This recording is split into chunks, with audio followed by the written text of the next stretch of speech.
ପ୍ରଶ୍ନ ଶରୀରର ଆଭ୍ୟନ୍ତରୀଣ ଅଂଶରେ ଦରଜ ହେଲେ କ୍ଷୀର ସହିତ କ'ଣ ମିଶାଇ ପିଉ?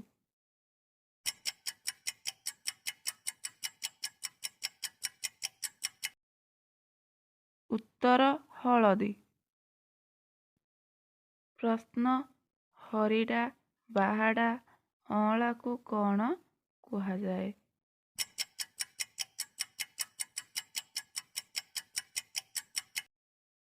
ଉତ୍ତର ତ୍ରିଫଳା କୁହାଯାଏ। ପ୍ରଶ୍ନ ଲବଙ୍ଗ ଗଛର କେଉଁ ଅଂଶ ମସଲା ରୂପେ ବ୍ୟବହାର କରାଯାଏ?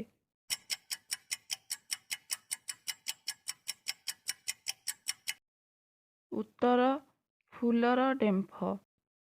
ପ୍ରଶ୍ନ ଲେମ୍ବୁର ବିଜ୍ଞାନ ନାମ କ'ଣ ଅଟେ?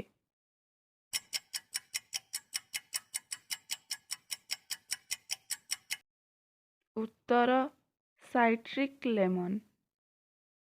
ପ୍ରଶ୍ନ ନଖ ଓ ବାଳ କାଟିଲେ ଆମକୁ କାହିଁକି କଷ୍ଟ ହୁଏ ନାହିଁ?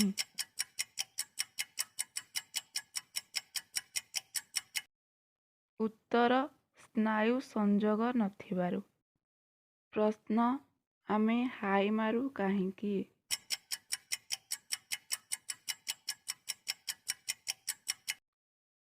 ଉତ୍ତର ଶରୀର ଅବଶ ଲାଗିଲେ। ପ୍ରଶ୍ନ ବିଶ୍ୱ ସ୍ୱାସ୍ଥ୍ୟ ଦିବସ କେବେ ପାଳନ କରାଯାଏ?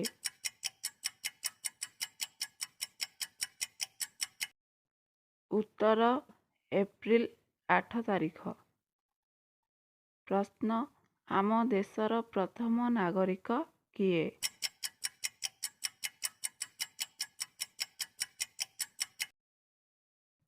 ଉତ୍ତର ରାଷ୍ଟ୍ରପତି। ପ୍ରଶ୍ନ ଆମ ପ୍ରଦେଶ କେବେ ସ୍ୱତନ୍ତ୍ର ଉତ୍କଳ ପ୍ରଦେଶ ହେଲା?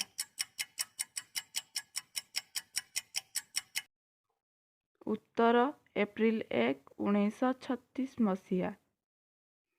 ପ୍ରଶ୍ନ ଶଙ୍ଖ ଓ କୋଏଲ ନଦୀର ସଙ୍ଗମ ସ୍ଥଳ କେଉଁ ନାମରେ ପ୍ରସିଦ୍ଧ ଅଟେ?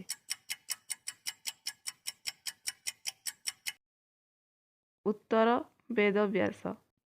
ପ୍ରଶ୍ନ ସାବରମତୀ ଆଶ୍ରମ ଆମ ଦେଶର କେଉଁଠାରେ ଅବସ୍ଥିତ?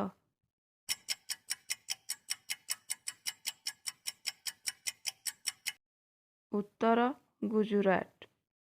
ପ୍ରଶ୍ନ ପଶ୍ଚିମ ଓଡ଼ିଶାରେ ପାଳନ କରାଯାଉଥିବା ବଡ଼ ପର୍ବର ନାମ କ'ଣ?